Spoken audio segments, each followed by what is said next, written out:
It's 5 p.m. here in Lagos, Nigeria. Welcome to The World Today. I'm Joke Rogers. Here's what's coming up on the program. Families search for missing relatives and several people are feared dead in a crash at Congo Festival. U.S. President Donald Trump offers millions of federal workers 8 months' pay to resign.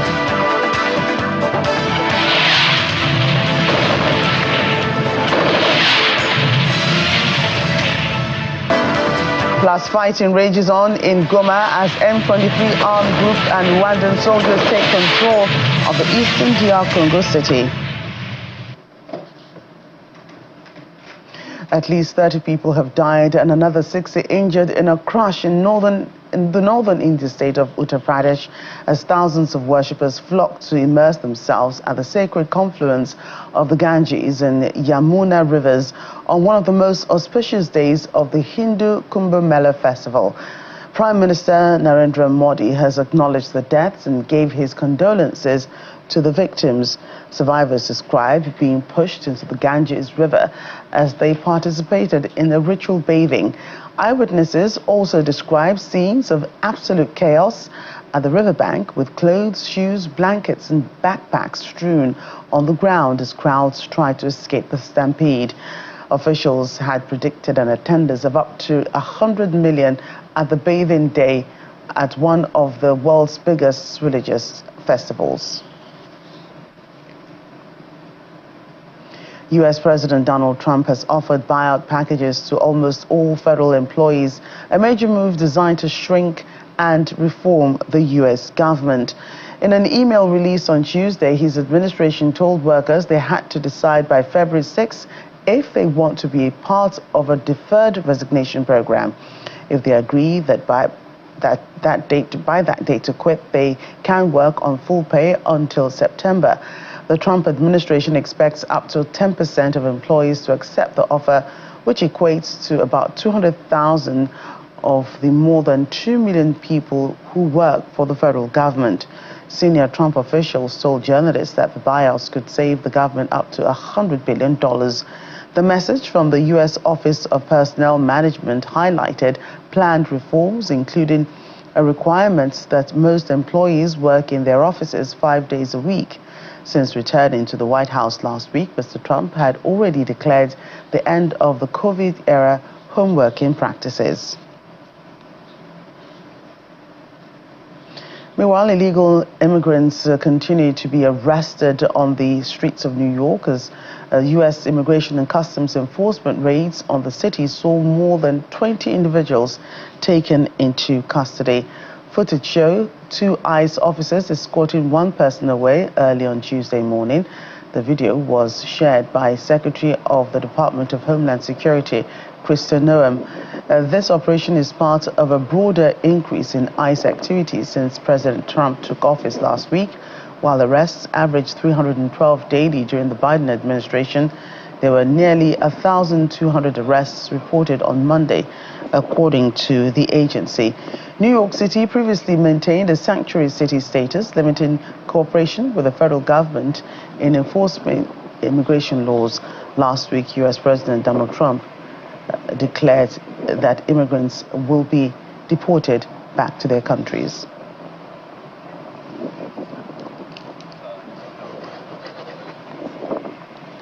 Meanwhile, 2 Colombian Air Force aircraft have landed near Bogota, carrying over 200 migrants deported from the United States.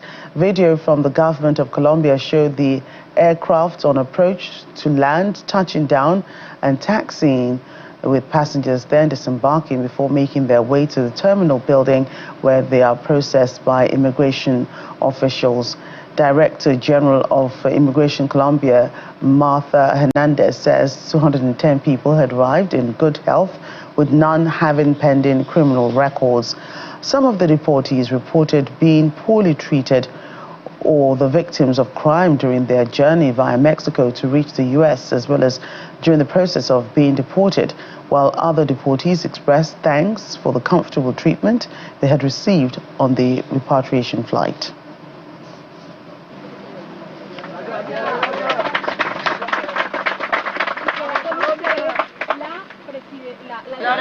felicidades al presidente. Gracias. Muy agradecido. Gracias por toda esa ayuda.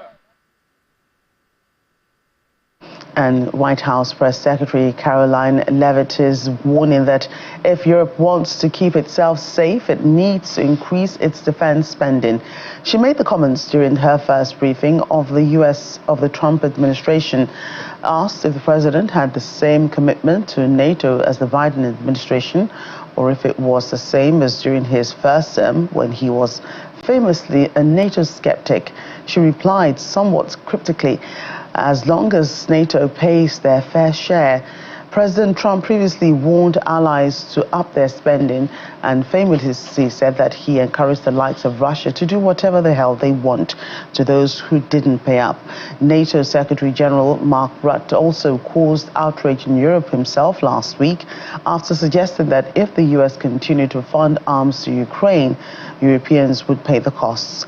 The briefing room was packed for the first White House briefing by 27-year-old Caroline Leavitt, the youngest ever press secretary.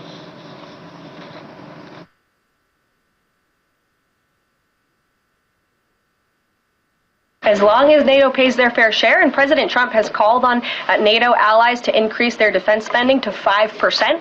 You actually saw the head of NATO at Davos last week on Bloomberg television saying that President Trump is right, and if Europe wants to keep itself safe, they should increase their defense spending. I would just add that there was no greater ally to our European allies than President Trump in his first term. The world for all nations in Europe, and of course here at home, was much safer because of President Trump's peace through strength diplomatic approach.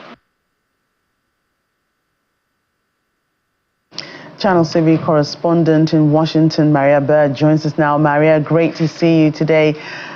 Give us more updates on the raids that have been going on in, cities previously thought to be sanctuary cities. You're exactly correct. These sanctuary cities are obviously open for individuals to be detained from ICE.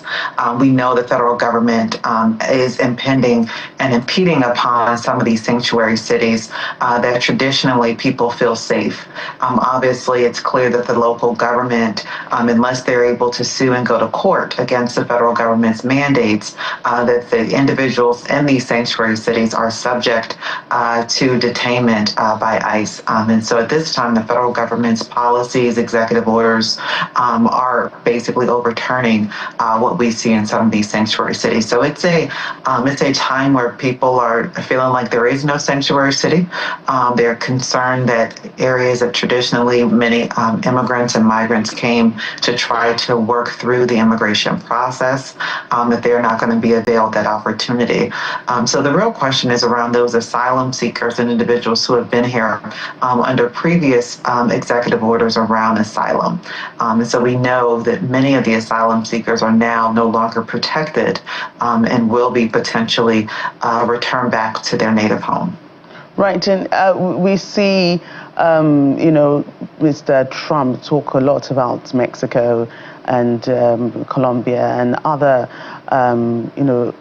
American states now, Southern American countries.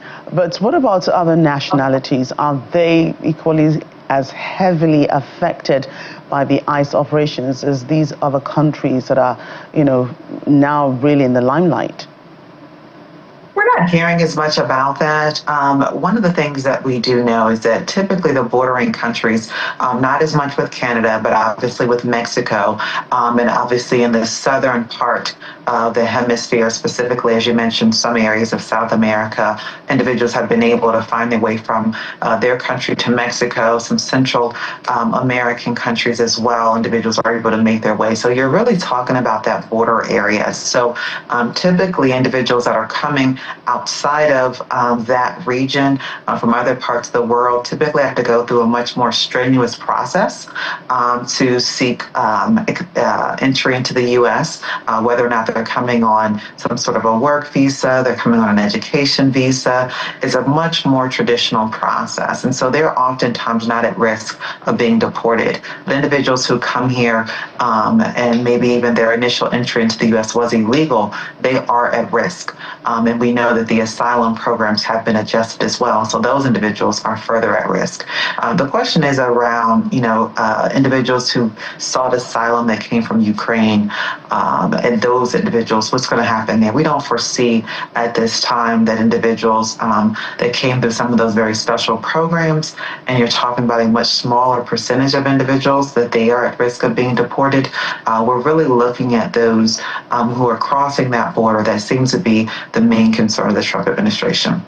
Right, and a couple of days ago we heard the U.S. president and his counterpart in Colombia, threat for threat, talking about, how the Colombian president did not want or did not agree to having deportees from the United States land on the Colombian soil. And then hours later, we heard that the Colombian authorities gave in, and, the first plane that we saw just minutes ago, one of the first, touched down a military aircraft, I believe.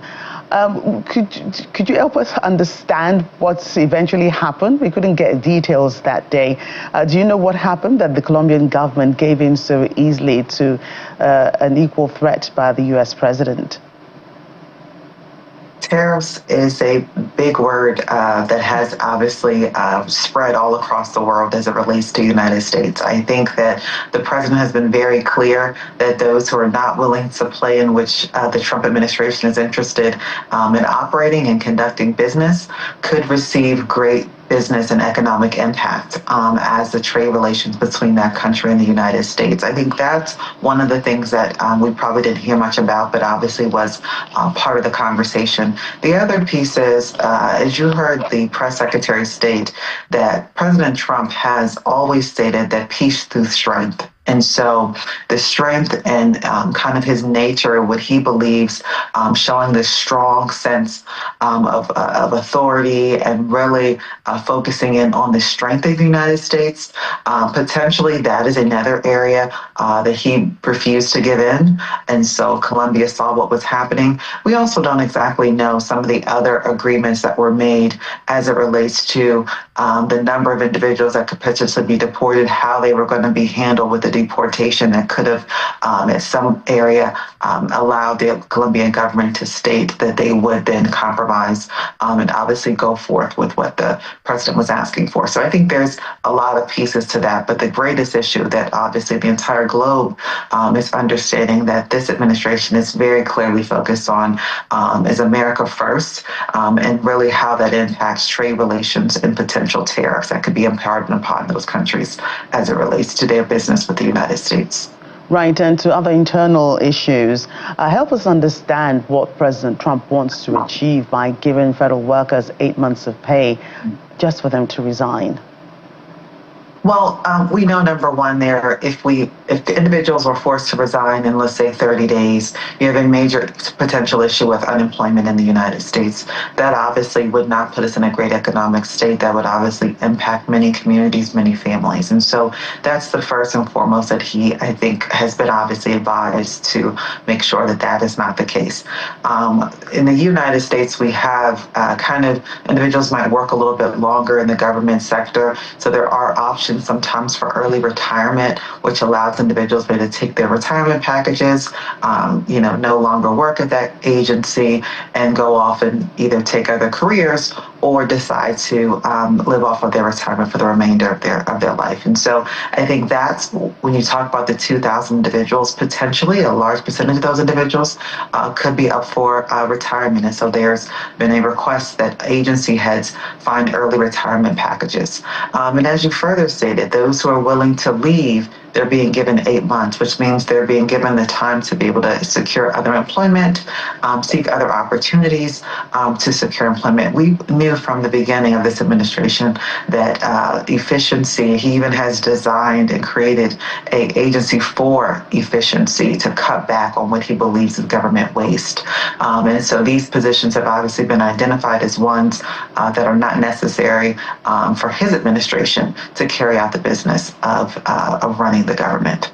Right, and finally, Maria, We see the youngest, press secretary. Donald Trump is a man that, creates a lot of surprises. I'm sure when she came up for the first time with her first press briefing, and everybody knew that, she's just 27-year-old, she's the youngest ever by any president or any administration. People were wondering why the choice of this young lady. What have been, the reactions so far? I think people were surprised but not surprised. President Trump makes decisions oftentimes that are very unorthodox, but it's kind of within the way in which he runs his administration. And so obviously this is someone that probably had worked within his campaign and that was, received this position. Now, we also know that the president is very much versed on social media, very much versed on being able to communicate his messages. And so I think that this role is really one that's going to just serve the press briefings. We also know that traditionally President Trump does not have many press briefings. And so the amount of interaction the press will have in these press briefings with the press secretary will probably be very minimal. So we'll see a very different structure in the way in which this administration will communicate with press. Right, Maria, thank you so much. Elsewhere now in Australia, authorities in Sydney are investigating whether explosives discovered in a caravan were intended for an anti-Semitic attack. Police say the explosives could have caused a 40-meter wide blast and significant damage. A note was found in the caravan that displayed anti-Semitic messages.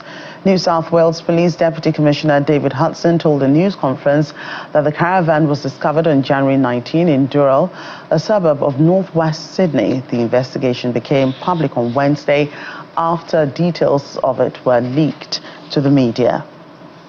Here in Africa, the West African Regional Bloc ECOWAS has officially recognized the exit of 3 of its former members, Burkina Faso, Mali and Niger Republic, which became effective today upon the expiration of a 1-year notice period.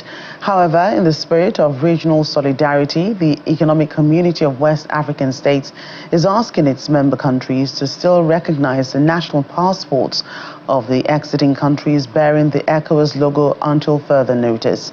In a statement, the ECOWAS authority also said its doors remain open for more engagements with the 3 countries and thus requested its member states to also continue to treat goods and services coming from the 3 countries in accordance with the ECOWAS trade liberalization scheme and investment policy. The citizens of the 3 affected countries will continue to enjoy the right of visa-free movement, residence and establishment in accordance with the ECOWAS protocols until further notice. Meanwhile, thousands of people rallied in Niger Republic and in Burkina Faso in support of the withdrawal of their countries from the Economic Community of West African States, ECOWAS, which takes effect today.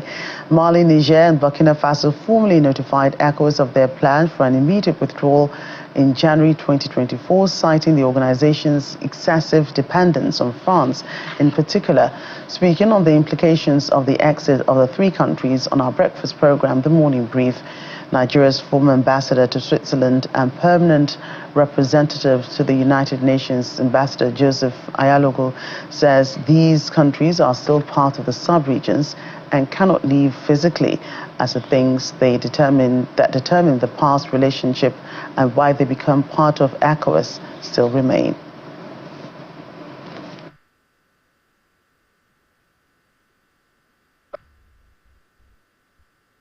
The fact remains that these countries are still part of the sub-region.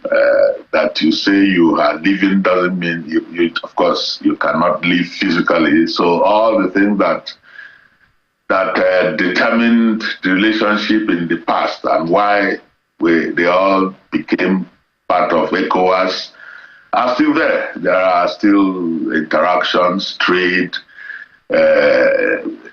cultural relationships with the rest of the ECOWAS. They are still there. So as much as possible, it should not be seen as the end of the world or for both sides. It just calls for a new approach, new approach to to whatever the issues are. But what one would hope is that having separated or gone away, that the issue of security is still a collective regional challenge of ECOWAS, and the two groups will be working together still to deal with them. There will continue to be a demand for democratic dispensation. They think that what they have now enables them to deal with their challenges. And of course, ECOWAS will need to go back to the drawing board and they take the issues of political reforms, democratic rules, and so on, a lot more seriously, so that they will be in a position to really demand democracy from other countries, especially the AES countries and so on. Anti-Rwandan protests have broken out in Kinshasa as rebels continue to battle Democratic Republic of Congo forces in the key eastern city of Goma. People carried Congolese flags and swore allegiance to President Felix Tshisekedi, burning tires and blocking roads in the capital, which is thousands of kilometers away from Goma. Residents of Goma reported gunfire and explosions overnight near the Goma airport, which is now sealed. Rwanda-backed M23 rebels have tightened their grip on the biggest city in the eastern DRC. The M23 seizure of Goma would signal a major blow to the Congolese army and a serious escalation in the years-long conflict that has seen hundreds of people killed and millions displaced. In DRC's capital, Kinshasa, protesters denouncing international inaction have attacked various embassies, including those of Belgium, France, Kenya, South Africa, the United States, and Uganda. The U.S. has called for a ceasefire, while the United Nations has urged Rwanda to stop supporting the M23.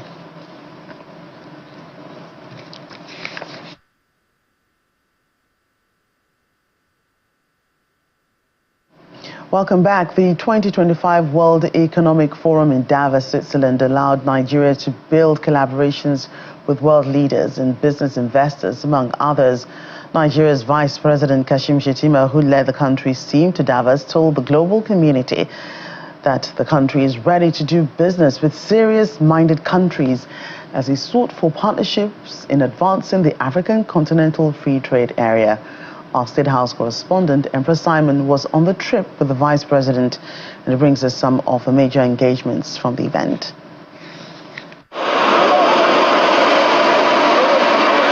Vice President Kashim Shettima, alongside his team, arrived in Davos, Switzerland for the 2025 World Economic Forum.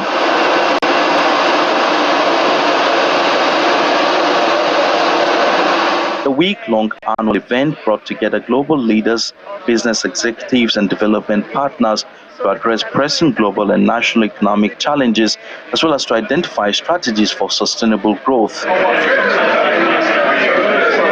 The goal of the Nigeria delegation is to present the nation to the global community and attract investors, and the engagements of the Vice President were indicative of that drive. His first engagement in Davos was a session on co-creating investment opportunities for Africa's frontier markets, co-chaired by the Managing Director of World Economic Forum, Mirek Dosek, and the Senior Vice President of the African Development Bank Group, Marie-Laure Olubade. He pushed for new narratives about Africa and Nigeria, assuring that President Bola Tinubu is poised to transform Nigeria's economy.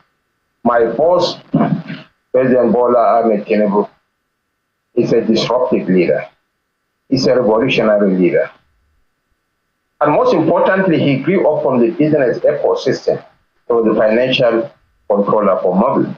Vice President Shettima also took part in a breakfast meeting where he joined global leaders to canvass for more support for the African Continental Free Trade Area that is projected to boost the continent's economy to $29 trillion by 2050. It can boost intra-African trade with staggering 50%. And by 2050, we can have a $29 trillion economy in Africa. The Vice President believed Africa is the future of the world And Nigeria is setting the pace with improved investments in education and youth empowerment. In the fullness of time, Africa that meets the agricultural age, that meets the industrial age, I believe will leapfrog to the post-industrial knowledge-driven age. The collective opinions of 900... On the fourth day of the World Economic Forum, the Vice President took part in a panel discussion that focused on the 2024 Global Risk Report, where he assured the international community that Nigeria is safe for foreign investments. Efforts are ongoing through different platforms like the ECOWAS, like the multinational joint task forces, to come up with robust solutions to the challenges facing us. Very good. Meanwhile, Nigeria signed a letter of intent with the World Economic Forum to advance maternal health outcomes in the country. The Minister of Health and Social Welfare, Professor Ali Pate, signed the document on behalf of the federal government. The health and well-being of our population, especially women, children, and those who are vulnerable, is key part of the renewed hope agenda. So by signing this memorandum, joining a global activator network for women's health, we will accelerate together with partners external and internal within Nigeria. I think having this activator in the network now will be a huge benefit to all the other members in the network, so promote that exchange. And we believe that Nigeria will both be able to contribute with your knowledge and your experience and your leadership, but also we hope we can also benefit for Nigerian citizens. During his stay in Davos, Vice President Shatima led the Nigerian delegation to hold bilateral talks with world leaders, including President Duma Boko of Botswana and President of the World Trade Organization, Dr. Ngozi Okonjo-Iweala. He also joined President Cyril Ramaphosa of South Africa at a high-level briefing on the Africa Investment Forum.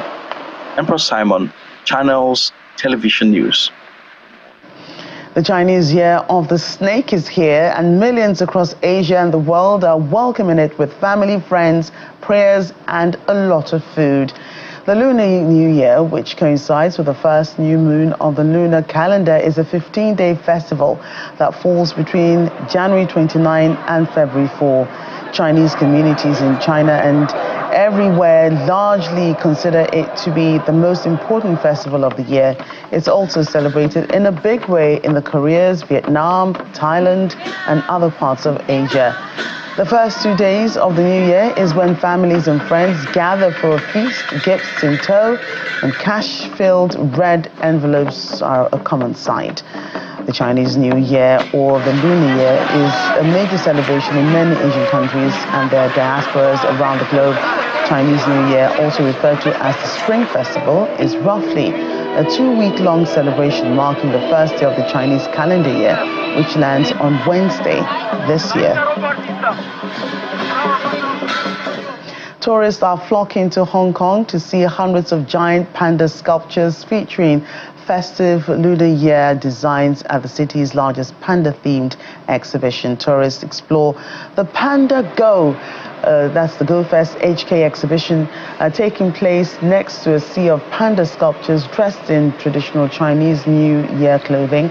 The Panda Go Fest HK exhibition comes following the birth of 2 cubs at Ocean Park in August. Around 2,500 sculptures were displayed at several locations across the city in December, including the Avenue of Stars in Tsim Sha Tsui and Ocean Park, where Hong Kong's new pandas reside. There are 2 Chinese New Year stops on display in Hong Kong from January 16 until March 6.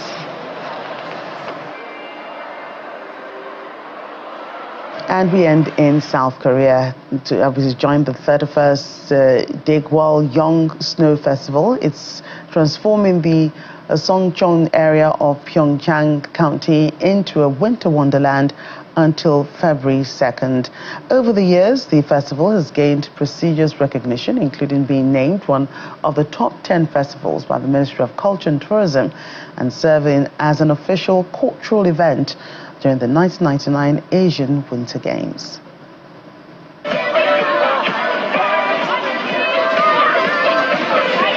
Thousands flock to the Daewaliyeong Snow Festival that is held annually in Pyeongchang to enjoy cold weather and winter activities. Visitors are drawn to its centerpiece attraction featuring a stunning 120-meter snow tunnel shaped like a traditional lucky pouch, symbolizing prosperity for the new year. An array of snow sculptures, including adorable cartoon characters dressed in traditional Korean attire, and festival mascots, welcome visitors. We found this festival through social media, Instagram ads, and then we decided we wanted to go do a day trip to Gangneung, and saw that the festival is close to Gangneung and wanted to come to see snow because there's no snow in Seoul right now. The festival, which aims to revive the winter off-season, boost the local economy and foster community spirit, has become a must-visit cultural event for tourists and locals alike. Festival organizers say it was a tough challenge preparing for the festival. The weather was quite warm, but to prepare for the festival, we worked day and night when the temperature was lower.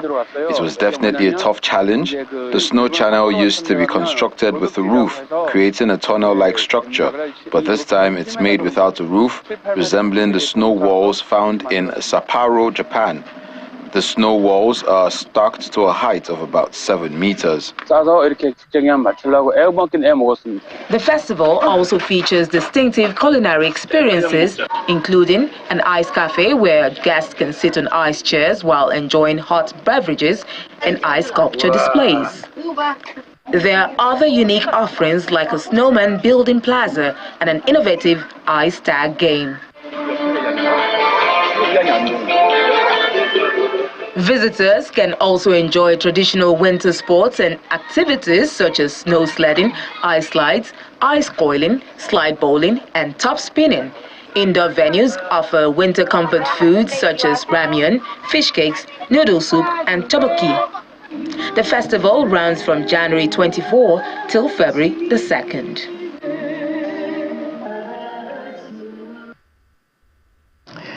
That's the world today. Thank you for watching. I'm Joker Rogers.